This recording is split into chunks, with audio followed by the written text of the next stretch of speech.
Eukaryotic cell, eukaryotic cell, पहली बात, eukaryotic cell में प्रोटिस्ट्स, प्लांट्स, एनिमल्स एंड फंजाई आएंगे। अब यूकैरियोटिक सेल में पहला पीवाईक्यू, एक्सटेंसिव कंपार्टमेंटलाइजेशन देखने को मिल रहा है साइटोप्लाज्म का। अब इसमें कंपार्टमेंटलाइजेशन कौन कर रहा है? यहाँ पर कर रही हैं द ऑर्गेनेलीज, जो कि मेम्ब्रेन बाउंड ऑर्गेनेलीज है। तो मेम्ब्रेन बाउंड ऑर्गेनेलीज कंपार्टमेंट्स बना रही हैं और जो कि स्पेसिफिक अपना अपना फंक्शन परफॉर्म कर रही हैं साइटोप्लाज्म के अंदर। अब ये यूकैरियोटिक सेल में आपको ऑर्गेनाइज्ड न्यूक्लियस मिलेगा। इसके अलावा उस न्यूक्लियस के ऊपर आपको न्यूक्लियर मेम्ब्रेन या न्यूक्लियर एनवेलप मिलेगा। There are variety, PYQ, variety of complex locomotory and cytoskeletal structures देखने को मिलेंगे यूकैरियोटिक सेल में। जेनेटिक मटेरियल भी यहाँ पर ऑर्गेनाइज्ड है और किसके रूप में ऑर्गेनाइज्ड है? क्रोमोसोम्स के रूप में। प्रोकैरियोटिक सेल में क्रोमोसोम हमने सिंगल बोला है एनसीईआरटी ने, बट एक्चुअल में वो प्रॉपर क्रोमोसोम नहीं होता है, दैट इज द प्रोक्रोमोसोम, क्योंकि वो मेम्ब्रेन बाउंड जैसे हम प्रॉपर यूकैरियोटिक सेल में बोलते हैं वैसा नहीं मिलता है। यूकैरियोटिक सेल्स यहाँ पर आपको देखने को मिल रहे हैं या तो फंगल, एनिमल और the plant cell, but plant cell and animal cells में आपको यूकैरियोटिक सेल्स टिपिकल की मिलेगा कुछ डिफरेंसेस। पहला डिफरेंस, सेल वॉल प्रेजेंट है प्लांट सेल में but absent in animal cells. Plastids, जैसे कि हम लोग बोल देते हैं कि क्लोरोप्लास्ट हो गया, ल्यूकोप्लास्ट हो गया, आगे हम देखेंगे। प्लास्टिड्स प्रेजेंट है प्लांट सेल में, एब्सेंट है एनिमल सेल में, अनदर पीवाईक्यू। इनमें आपको देखने को मिलेगा लार्ज सेंट्रल वैक्यूल, जिसके कारण न्यूक्लियस एक साइड में हो जाता है प्लांट सेल में, वेयरएज एनिमल सेल में आपको स्मॉलर वैक्यूल्स मिलते हैं। अगर मिलते हैं तो वो कौन से वैक्यूल हो सकते हैं? फूड वैक्यूल, फ्लूइड वैक्यूल, या फिर यहाँ पर आपको कॉन्ट्रैक्टाइल वैक्यूल मिलेंगे। यूकैरियोटिक की जगह जब आपने प्रोकैरियोटिक पढ़ा था तो गैस वैक्यूल्स थे वहां पर। Then nucleus towards one side है, क्यों? क्योंकि लार्ज सैप वैक्यूल है प्लांट सेल में, लेकिन एनिमल सेल में ये जनरली आपको मिलेगा सेंट्रल। देन आप देखोगे centriole, PYQ again, centriole most plants में एब्सेंट होता है। इसका मतलब कहीं पर तो ये प्रेजेंट होगा, कहां पर होगा? वो कुछ एल्गी में होता है। Then present in animal cell. इसके अलावा प्लाज्मोडेस्माटा आपको मिलेगा किसमें? यहाँ पर प्लांट सेल में, जबकि माइक्रोविलाई आपको देखने को मिल रही है एनिमल सेल्स में। ये वाला पॉइंट हमने डायग्राम से उठाया है एनसीईआरटी के, कि plasmodesmata that means the cytoplasmic connections between the two plant cells. Plasma membrane पहला इसका पढ़ते हैं। तो प्लाज्मा मेम्ब्रेन का पहला again another PYQ, plasma membrane का स्ट्रक्चर हम तभी पढ़ पाए जब इलेक्ट्रॉन माइक्रोस्कोप की डिस्कवरी हो गई थी। आपको याद रखना है 1950s पीवाईक्यू। तो यहाँ पर आप देखोगे कि प्लाज्मा मेम्ब्रेन के स्ट्रक्चर को डिड्यूस करने के लिए क्या किया गया? ज्यादातर केमिकल जो उसका कंपोनेंट्स हैं किसके? आरबीसी की प्लाज्मा मेम्ब्रेन के, वहां से उसको स्टडी करके उसका स्ट्रक्चर डिड्यूस कर पाए हम। लेकिन हाउएवर प्लाज्मा मेम्ब्रेन के प्रॉपर स्ट्रक्चर को डिड्यूस करने से पहले क्या हुए? बहुत सारे मॉडल्स दिए गए प्लाज्मा मेम्ब्रेन को के स्ट्रक्चर के लिए, एंड तब जाकर के फाइनली हम लोग डिड्यूस कर पाए। जैसे से फॉर एग्जांपल सबसे पहला मॉडल दिया ओवरटर्न ने। ओवरटर्न ने जो मॉडल दिया था वो ऐसे देख करके दिया कि प्लाज्मा मेम्ब्रेन के across lipid soluble substances more readily transport होते हैं, versus water and water soluble substances इतनी आसानी से उसके ट्रांसपोर्ट नहीं हो पाते हैं आर पार। देयरफॉर इन्होंने बोला कि प्लाज्मा मेम्ब्रेन कहीं ना कहीं किससे बनी है? लिपिड से बनी है। देन यहाँ पर आगे आया गॉटर एंड ग्रेंडल का। गॉटर एंड ग्रेंडल ने यहाँ पर आरबीसी के प्लाज्मा मेम्ब्रेन को स्टडी करते हुए देखा कि आरबीसी का जितना सरफेस एरिया है, उस सरफेस एरिया में जितना कंटेंट है लिपिड्स का, वो एक लेयर में एकोमोडेट नहीं हो सकती हैं। Therefore plasma membrane consist of lipid bilayer. Then इसके बाद में डेनियलाई एंड डैवसन का मॉडल आया। डेनियलाई एंड डैवसन के मॉडल में क्या किया गया? ट्राइलैमिनर इसको मॉडल भी बोल देते हैं, क्योंकि इन्होंने बोला कि जो प्लाज्मा मेम्ब्रेन्स हैं वो 3 लेयर्स की बनी है, जिनमें लिपिड बाइलेयर एक layer in between, whereas on either side of the lipid bilayer there is presence of the 2 layers, that is the globular protein layers. और ये globular protein layers यहाँ पर फाइनली ये क्यों बोली गई, ताकि water and water soluble transport जो है वो समझाया जा सके। बट अभी भी यहाँ पर ये नहीं समझा पाए थे कि water and water soluble substances protein के अक्रॉस तो ट्रांसपोर्ट हो जाएंगे, बट आगे जो इन बिटवीन लिपिड की जो पड़ी है लिपिड की बाइलेयर पड़ी है, वहां से कैसे ट्रांसपोर्ट होगे। तो स्टिल इसमें अभी भी और चेंजेस करने की और इसको समझने की जरूरत थी। देन यहाँ पर आया रॉबर्टसन्स का मॉडल। रॉबर्टसन के मॉडल को यूनिट मेम्ब्रेन मॉडल भी बोला जाता है, हाउएवर ये भी ट्राइलैमिनर है। यहाँ पर इन्होंने बोला था कि ग्लोबुलर प्रोटीन की layers on either side of the lipid bilayer है, but however रॉबर्टसन के मॉडल ने बोला कि यहाँ पर जो on either side of the lipid bilayer है वो है प्लेटेड प्रोटीन्स, राइट। तो प्लेटेड प्रोटीन की लेयर है। जब उन्होंने इलेक्ट्रॉन माइक्रोस्कोप में प्लाज्मा मेम्ब्रेन को देखा तो उन्होंने देखा कि लिपिड की बाइलेयर जो होती हैं वो लाइट कलर की, और दोनों तरफ यहाँ के on either side dark protein layers देखने को मिल रही हैं, और इन तीनों को मिला करके उन्होंने यूनिट मेम्ब्रेन बोला।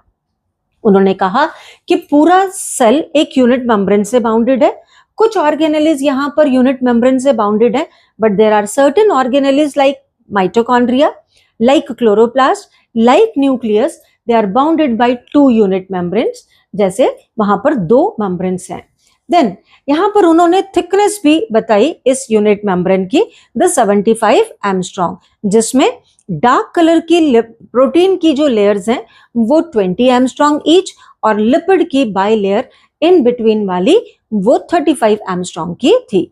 हाउएवर रॉबर्टसन का भी जो मॉडल था वो बहुत अच्छी तरह से एक्सेप्टेबल नहीं था। क्यों? क्योंकि पहली बात यहाँ पर अभी भी water and water soluble substances किस तरह से क्रॉस द मेम्ब्रेन ट्रांसपोर्ट हो रहे हैं नहीं समझाया जा पाया। लेकिन हाउएवर यहाँ पर एक और बात भी थी कि कुछ मेम्ब्रेन्स की जो थिकनेस है वो 75 एंगस्ट्रॉम्स के से वेरिएबल भी है, इसलिए और अनदर इसमें देखने की जरूरत पड़ी। अब जो फाइनली एक्सेप्टेड है, वाइडली एक्सेप्टेड है, that is the Singer and Nicolson model.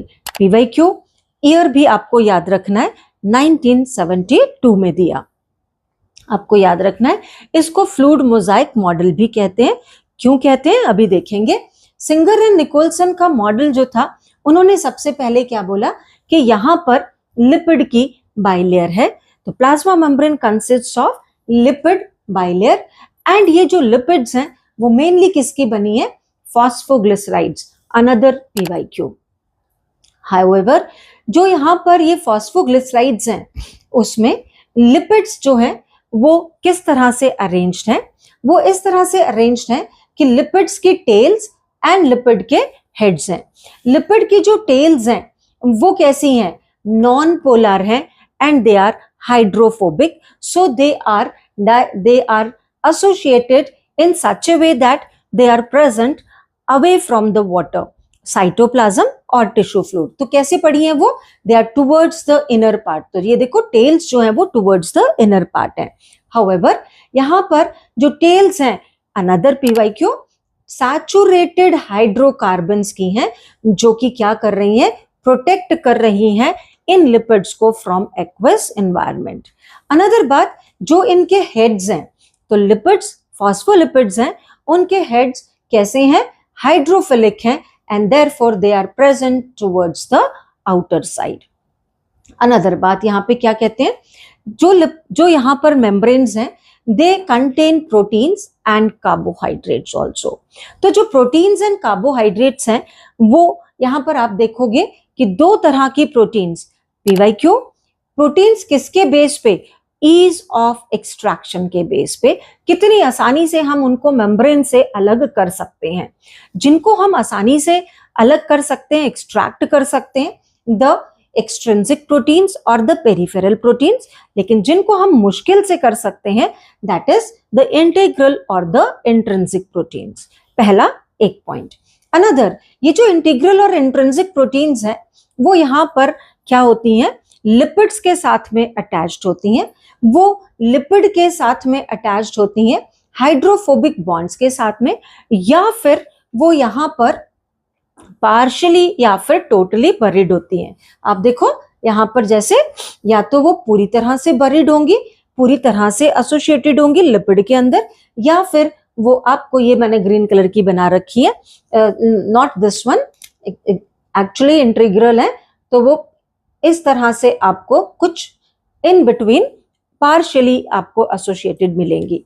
However जो एक्सट्रिंसिक प्रोटीन्स होती हैं वो आपको कैसी मिल रही हैं, कोवेलेंटली बॉन्डेड है फॉस्फोलिपिड के हेड के साथ में, ये जैसे मैंने यहां पर दिखाया है, और या फिर वो नॉन कोवेलेंटली अटैच्ड होती हैं इन मेम्ब्रेन वाली ट्रांसमेम्ब्रेन प्रोटीन्स के साथ में, and they are present on the surface of the on the lipid layer, या तो सेल के अंदर की तरफ को या फिर सेल के बाहर की तरफ को। यहां पर हमने बोला था कि इनके साथ में एसोसिएटेड है कार्बोहाइड्रेट्स भी। तो प्लाज्मा मेम्ब्रेन में जो कार्बोहाइड्रेट्स प्रेजेंट है बेटा, वो किसके रूप में प्रेजेंट है, या तो प्रेजेंट है ग्लाइकोप्रोटीन्स के रूप में, या फिर प्रेजेंट है ग्लाइकोलिपिड्स के साथ में। ग्लाइकोलिपिड्स मतलब lipids associated with carbohydrate chain, जैसे कि मैंने यहां पर दिखाया है, और या फिर यहां पर हम ग्लाइकोप्रोटीन्स बोलते हैं, proteins associated with the carbohydrates, जैसे कि हमने यहां पर प्रोटीन्स को कार्बोहाइड्रेट्स के साथ में। These glycoproteins and glycolipids, they have their specific functions, right? तो specific functions यहां पर आप देखोगे क्या, ग्लाइकोप्रोटीन्स जो रहते हैं, ग्लाइकोप्रोटीन्स जो रहते हैं वो एंटीजेंस की तरह काम करते हैं। एंटीजेंस की तरह काम करते हैं, जैसे से फॉर एग्जांपल हमारे रेड ब्लड सेल आरबीसीज जो होते हैं उनके ऊपर आपको ये ग्लाइकोप्रोटीन की चेन्स मिलेंगी, और वो ग्लाइकोप्रोटीन की चेन्स ये डिसाइड करती हैं कि हमारा ब्लड ग्रुप क्या होगा। एंटीजन ए है तो हमारा ब्लड ग्रुप ए होगा, एंटीजन बी है तो ब्लड ग्रुप बी होगा। दोनों ही एंटीजन ग्लाइकोप्रोटीन चेन्स प्रेजेंट है तो हमारा ब्लड ग्रुप ए बी होगा, और अगर कोई भी एंटीजन प्रेजेंट नहीं है वहां पर ग्लाइकोप्रोटीन, तो हमारा ब्लड ग्रुप हो जाएगा ओ।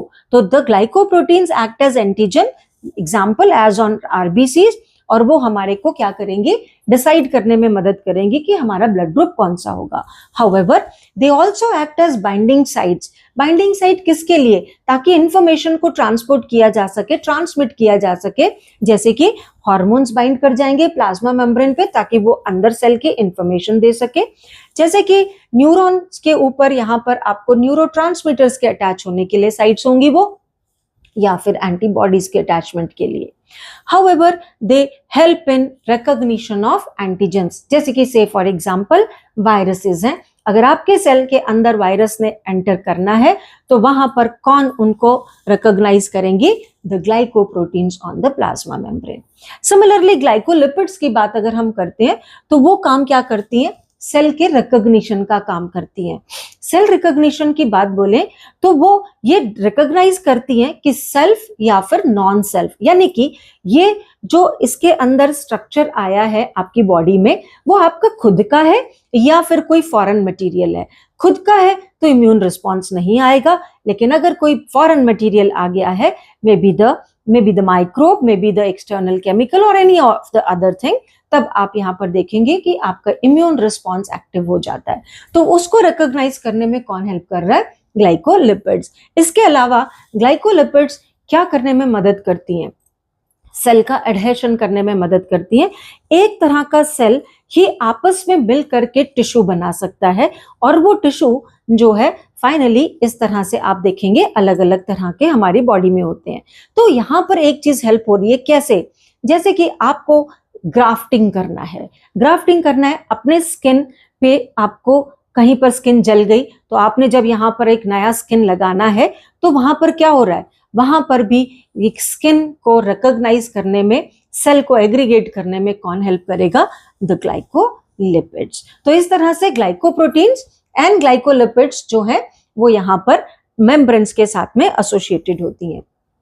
इन बिटवीन आपको यहां पर मिलेगा द कोलेस्टेरॉल। अब कोलेस्टेरॉल यहाँ पर क्यों मिल रहा है वो हम आगे चल करके देखेंगे, राइट। तो कोलेस्ट्रॉल इज इंपॉर्टेंट, ये डायग्राम एनसीईआरटी का पीवाईक्यू है, आपको ध्यान रखना है। आगे देखते हैं यहां पर important again one more thing, the ratio of protein to lipid in a plasma membrane varies. जो भी हम यहां पर बात कर रहे हैं वो आरबीसी के प्लाज्मा मेम्ब्रेन को लेकर के कर रहे हैं, ये भी एक अनदर पीवाईक्यू है। तो पीवाईक्यू 52% प्रोटीन एंड 40% यहां पर लिपिड्स हैं, बार बार आपको याद रखना है। आगे चलते हैं, प्रोटीन्स, तो जो ये यहाँ पर सिंगर एंड निकोलसन का मॉडल है उसे हम फ्लूइड मोजाइक मॉडल बोलते हैं। मोजाइक टर्म यहाँ पर किसके लिए आया है, प्रोटीन्स, नेटवर्क ऑफ प्रोटीन्स के रूप में आया है जो लिपिड्स के बीच बीच में पड़ी हुई हैं। लेकिन यहाँ पर आप देखोगे फ्लूइड का नाम क्यों आया है, फ्लूइड का नाम आया है यहाँ पर प्रोटीन लिपिड्स जो कि मूव कर रही हैं और फाइनली मूव होते हुए प्रोटीन्स को मूव करने में मदद करती हैं, यानी कि फ्लूइडिटी लाने में मदद करती हैं। फिर से अभी देखेंगे इसको, बट उससे पहले यहां पर देखेंगे कि इस मेम्ब्रेन को सिंगर एंड निकोलसन ने मेम्ब्रेन के स्ट्रक्चर को कंपेयर किया है किसके साथ में, एक ओशियन ऑफ लिपिड्स में ऐसे लगती हैं प्रोटीन्स जैसे कि आइसबर्ग्स हैं। However, quasi-fluid nature of lipids है, बार बार पीवाईक्यू, लिपिड्स का नेचर कैसा है, क्वासी फ्लूइड है, यानी कि वो पूरी तरह से फ्लूइड नहीं है, दे आर सेमी फ्लूइड। यानी कि आप देखेंगे अगर वहां पर फ्लूइडिटी बहुत ज्यादा होगी तो मेम्ब्रेन क्या नहीं होगी, स्टेबल नहीं होगी बेटा। तो वही स्टेबिलिटी लाने के लिए, बार बार चेंज ना हो, स्टेबिलिटी लाने के लिए बीच बीच में यहाँ पर कौन है, कोलेस्टेरॉल है। यूकैरियोट्स में कोलेस्टेरॉल होता है, बट हाउएवर प्रोकैरियोट्स में होपानॉइड्स होते हैं जो मेम्ब्रेन को स्टेबिलिटी देने में मदद करते हैं। अब देखेंगे यहाँ पर क्वासी फ्लूइड नेचर जो लिपिड्स का है वो किन कारणों से हो सकता है, वो लिपिड के अलग अलग मूवमेंट के कारण हो सकता है। लिपिड्स जो होती हैं वो या तो कॉन्ट्रैक्शन एंड रिलैक्सेशन, उनकी जो टेल है वो कॉन्ट्रैक्ट और रिलैक्स होते हुए क्या करती हैं, उनके साथ जो प्रोटीन्स होती हैं उनकी स्टीरियोकेमिस्ट्री को चेंज करने में मदद करती हैं, तो प्रोटीन मूव करती है। वो यहाँ पर लेटरल मूवमेंट्स भी शो कर सकती हैं, यानी कि इनके जो लिपिड्स हैं वो अपनी ही लेयर में एक जगह से दूसरी जगह पर मूव करना, lateral movement. However flip flop movement, एक लिपिड लेयर से दूसरी लिपिड लेयर के इन बिटवीन में लिपिड्स का मूवमेंट, और इस तरह यहाँ पर रोटेशन भी हो सकता है, यानी कि ये जो इसकी दो टेल्स हैं वो अपनी पोजीशन ऐसे उल्टी कर सकती हैं। सो ये इस तरह की जो लिपिड्स की मूवमेंट्स होती हैं वो क्या कर रही हैं, उनके साथ में जो एसोसिएटेड प्रोटीन्स हैं उनको मूव करने में मदद करती हैं with in the lipid bilayer. PYQ bar bar, this movement, lateral movement of proteins within the overall lipid bilayer is measured as fluidity, right? And ये जो fluidity है, membrane का fluid होना, I mean fluidity क्या होना, वो क्या कर रहा है, membrane की growth में help करता है, membrane में इंटरसेलुलर जंक्शंस को बनाने में मदद करता है। जैसे अभी हम लोगों ने प्लाज्मोडेस्माटा की बात की थी, या फिर एनिमल सेल्स में आप अलग अलग तरह के जंक्शंस पढ़ते हो, जैसे कि गैप जंक्शंस हो गया, टाइट जंक्शंस हो गया, वो ट्रांसपोर्टेशन ऑफ सर्टेन सब्सटेंसेस को मैनेज करने में मदद करते हैं, एक्सेट्रा और भी तरह के होते हैं। इसी तरह से सिक्रीशन करने में मदद कर रहा है, यानी सब्सटेंसेस को एक सेल में से बाहर निकालने में मदद कर रहा है, या फिर वहां से सेल के अंदर ही एक ऑर्गेनेली से दूसरी तरफ जाने में मदद कर रहा है। यहाँ पर एंडोसाइटोसिस अमीबा में पढ़ा था, सब्सटेंसेस के अंदर एनगल्फ करने को एंडोसाइटोसिस बोलते हैं, या फिर इवन सेल डिवीजन में भी हेल्प करता है। ऐसे ऐसे चीजों में मेम्ब्रेन की फ्लूइडिटी इंपॉर्टेंस रखती है। नाउ द ट्रांसपोर्ट जो मेम्ब्रेन का है वो आप देखेंगे मेम्ब्रेन के अक्रॉस ट्रांसपोर्ट अलग अलग तरीके से हो सकता है। मेम्ब्रेन का ट्रांसपोर्ट पहला पैसिव ट्रांसपोर्ट, सिंपल डिफ्यूजन। जब भी आप बोलेंगे पैसिव ट्रांसपोर्ट, इसका मतलब ये है कि वहां पर एटीपी यूज नहीं हो रहा है। दूसरा, वहां पर जो ट्रांसपोर्ट हो रहे हैं सब्सटेंसेस, वो एक हायर कंसंट्रेशन से लोअर कंसंट्रेशन वाले रीजन की तरफ मूव होंगे। तो हाई कंसंट्रेशन से लो कंसंट्रेशन रीजन में without energy of ATP, that is a passive diffusion. और पैसिव डिफ्यूजन यहां पर आप ग्लूकोज का होता भी देख सकते हैं, वाटर का होता हुआ भी देख सकते हैं, एंड अदर सब्सटेंस गैसेस का भी होता हुआ देख सकते हैं। और जो गैसेस डिफ्यूज होती हैं वो पार्शियल प्रेशर के ग्रेडियंट के क्रॉस होती हैं, right, from a high partial pressure area to a low partial pressure area, जैसे कि आप अपने लंग्स के केस में देखते हैं।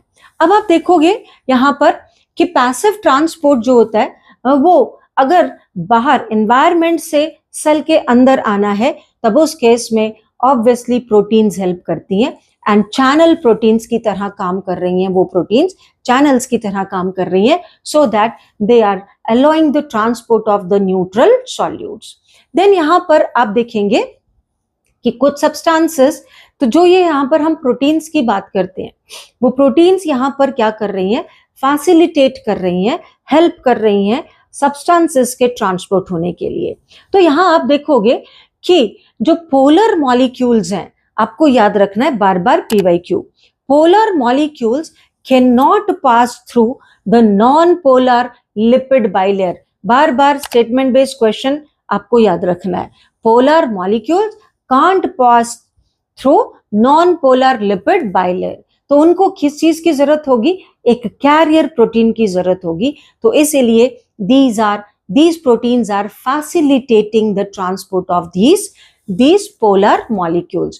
तो यहां पर facilitated diffusion है, लेकिन यहां पर भी ATP यूज नहीं हो रहा है, और लेकिन यहां पर भी हाई कंसंट्रेशन से लो कंसंट्रेशन की तरफ मॉलिक्यूल्स या फिर पोलर मॉलिक्यूल्स ट्रांसपोर्ट हो रहे हैं।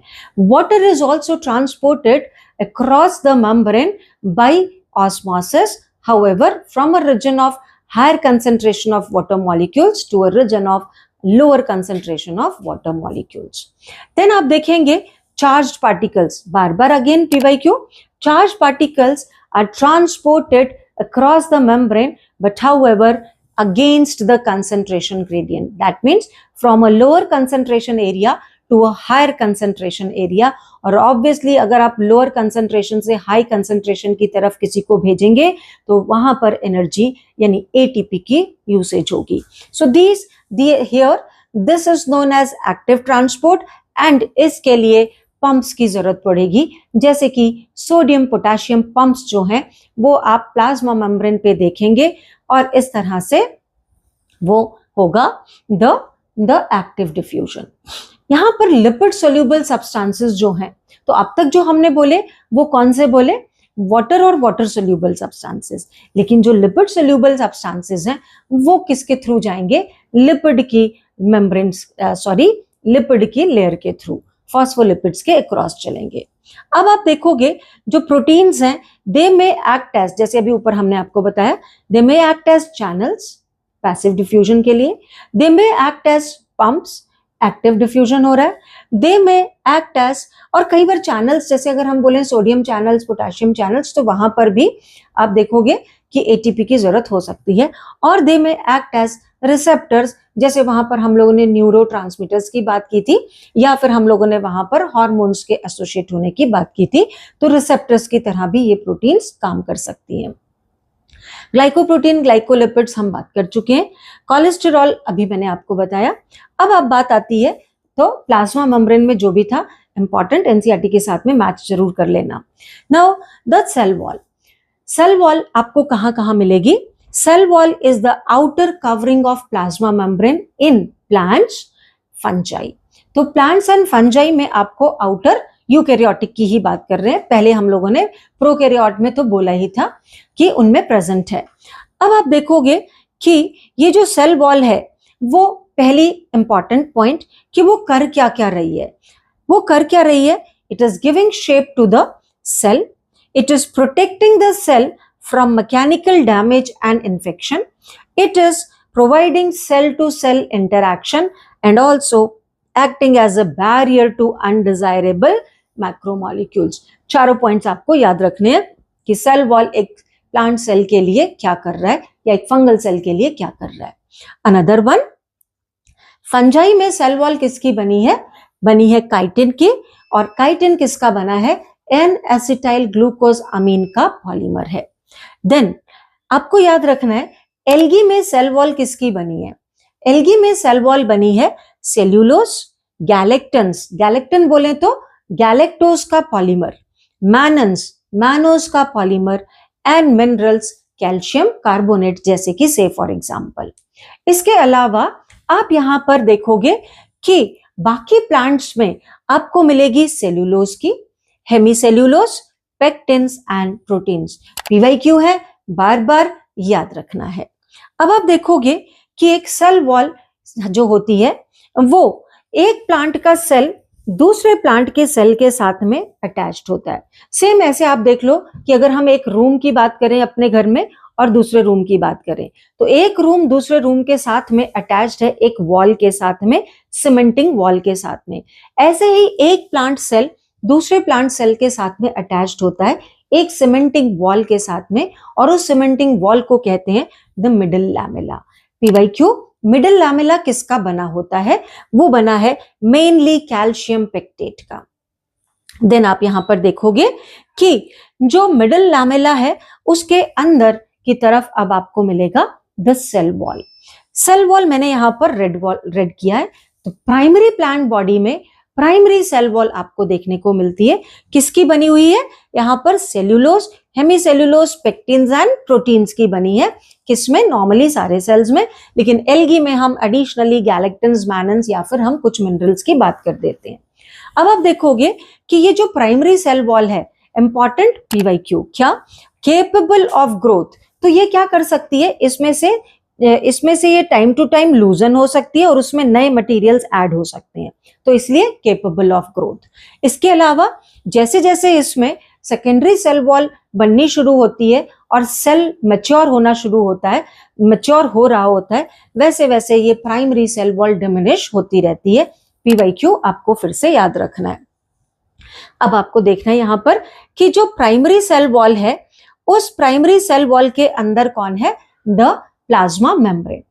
अब जब यहां पर सेकेंडरी सेल वॉल बनती है तो सेकेंडरी सेल वॉल पीवाईक्यू कहां बनेगी? On the inner side of the primary cell wall towards the membrane, right? तो आप देखो मैंने यहां पर ग्रीन कलर की बनाई है, रेड कलर की प्राइमरी सेल वॉल है और ग्रीन कलर की मैंने यहां पर सेकेंडरी सेल वॉल। तो सेकेंडरी सेल वॉल बनने के दौरान वो भी लेयर्स में बनती है, S1, S2, S3 and so on. लेकिन हाउएवर यहां पर आपको कुछ अलग तरह के मटेरियल्स डिपॉजिटेड होते दिखेंगे, जैसे कि से फॉर एग्जांपल हम लोग बोल देते हैं लिग्निन डिपॉजिट हो गया, राइट? तो ऐसे यहां पर आपको सब्सटेंसेस दिखेंगे। ये एक थोड़ा सा पोर्शन मैंने प्राइमरी सेल वॉल का दिखाने की कोशिश की है, लेकिन उससे पहले प्लाज्मोडेस्माटा दिखाया है जो दो प्लांट सेल्स के बीच में क्या कर रहा है? साइटोप्लाज्म के कनेक्शंस दे रहा है। तो आप देखो अनदर पीवाईक्यू, जो प्लाज्मोडेस्माटा है that traverses the middle lamella and the primary cell wall, याद रखना है PYQ.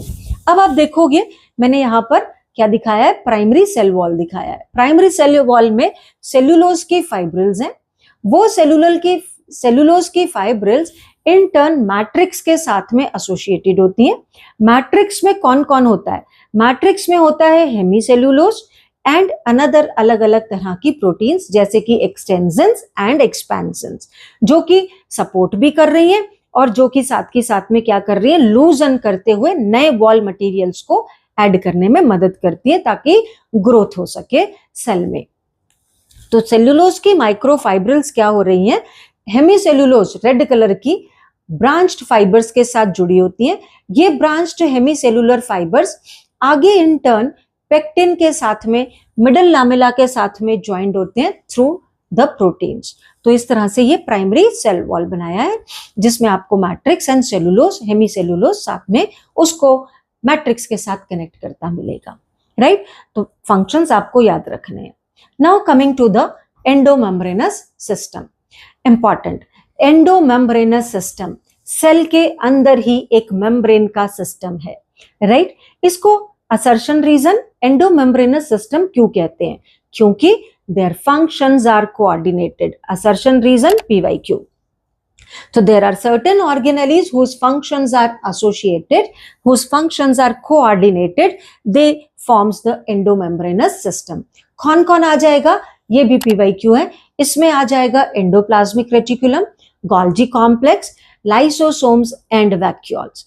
However, mitochondria and plastids जो होती हैं वो इसका पार्ट नहीं होती हैं, because their functions are not coordinated. वो अपना अपना फंक्शन कर रही होती हैं सेल में. So they do not form the component of the endomembranous system. Endomembranous system का पहला देख रहे हैं हम, the endoplasmic reticulum. Endoplasmic reticulum, सबसे पहली बात, इसका भी जो स्ट्रक्चर हमने दिया है as observed under electron microscope. Then आप देखोगे जो एंडोप्लाज्मिक रेटिकुलम है वो क्या है, वो टाइनी ट्यूब्यूल्स का नेटवर्क है. रेटिकुलम है साइटोप्लाज्म के अंदर. टाइनी ट्यूब्यूल्स का क्या है, नेटवर्क है. रेटिकुलम है साइटोप्लाज्म के अंदर, राइट. इसीलिए इसको एंडोप्लाज्मिक रेटिकुलम बोला है. एंडोप्लाज्मिक रेटिकुलम किसका बना हुआ है, कुछ ट्यूब्यूल्स का बना है, कुछ सैक्स का बना है. ये सैक्स यूनिट मेम्ब्रेन से बाउंडेड होते हैं.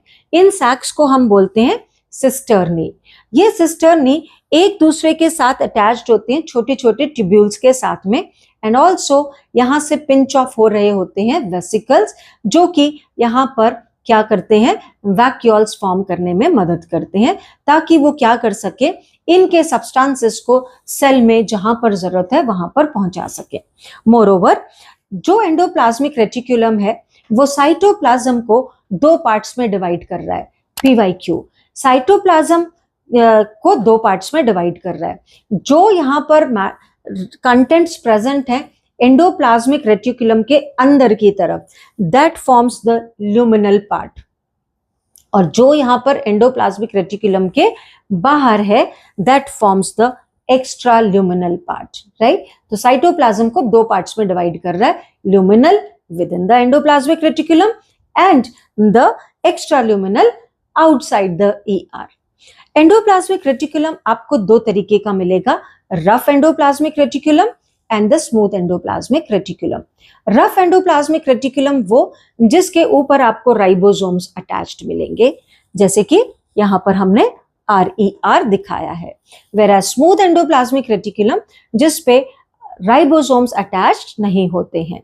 Then rough endoplasmic reticulum PYQ observed in the cells that are actively involved in protein synthesis and secretion. आप देखोगे मैंने यहां पर एक पोर बनाया है, राइट. तो आप देखोगे यहां पर कि ये सिक्रेटरी भी हो जाते हैं यहां पर एट टाइम्स, जब एंडोप्लाज्मिक रेटिकुलम क्या कर रहा है, प्लाज्मा मेम्ब्रेन के साथ में उसकी सेल के साथ में कनेक्टेड हो जाता है. मोरओवर, यहां पर आप देखोगे कि ये जो रफ एंडोप्लाज्मिक रेटिकुलम है वो क्या कर रहा है, एक एक्सटेंसिव कंटिन्यूअस नेटवर्क बना रहा है. और न्यूक्लियर मेम्ब्रेन कौन सी वाली, आउटर न्यूक्लियर मेम्ब्रेन के साथ में कनेक्टेड होता है, जैसे मैंने आपको यहां पर दिखा रखा है. However, स्मूथ एंडोप्लाज्मिक रेटिकुलम आपको मिलेगा ज्यादातर उन सेल्स में जो कि स्टोरेज कर रहे हैं कुछ सब्सटेंसेस का. But however PYQ lipid synthesis में भी ये हेल्प करता है. मोर इंपॉर्टेंट है यहां पर ये भी. जैसे से फॉर एग्जांपल मसल सेल्स में आप देखते हो सार्कोप्लाज्मिक रेटिकुलम जो कि क्या कर रहा है, कैल्शियम को स्टोर कर रहा है. इसी तरह से आप देखते हो एडिपोज टिश्यूज में, एडिपोसाइट्स में फैट को स्टोर करने वाले, तो वहां पर वो कौन कर रहा है, ER कर रहा है, स्मूथ एंडोप्लाज्मिक रेटिकुलम कर रहा है. रेटिनल सेल्स में पिगमेंट्स को स्टोर कर रहा है. इसी तरह से आप देखोगे लिपिड के सिंथेसिस की जब बात कर रहे हैं तो स्टेरॉइडल हार्मोन्स या हम बोले स्टेरॉल्स की भी बात करते हैं. कोलेस्ट्रॉल की सिंथेसिस यहाँ पर होगी. इसी तरह से हम टेस्टोस्टेरॉन हो गया, इसी तरह से हम लोग स्टेरॉइडल हार्मोन्स की जो बात कर रहे हैं वो यहाँ पर स्मूथ एंडोप्लाज्मिक रेटिकुलम में सिंथेसाइज होंगे. तो आप इस तरह से देख रहे हो कि प्रोटीन रफ एंडोप्लाज्मिक रेटिकुलम पे जो बन रहा है राइबोसोम्स में, तो कौन सी प्रोटीन्स, हिस्टामिन्स हो गई, एक्टिन प्रोटीन होगी, ऐसी ऐसी जितनी भी प्रोटीन्स हैं वो कहाँ पर होंगी, रफ एंडोप्लाज्मिक रेटिकुलम पे बनेंगी और वो राइबोसोम्स पे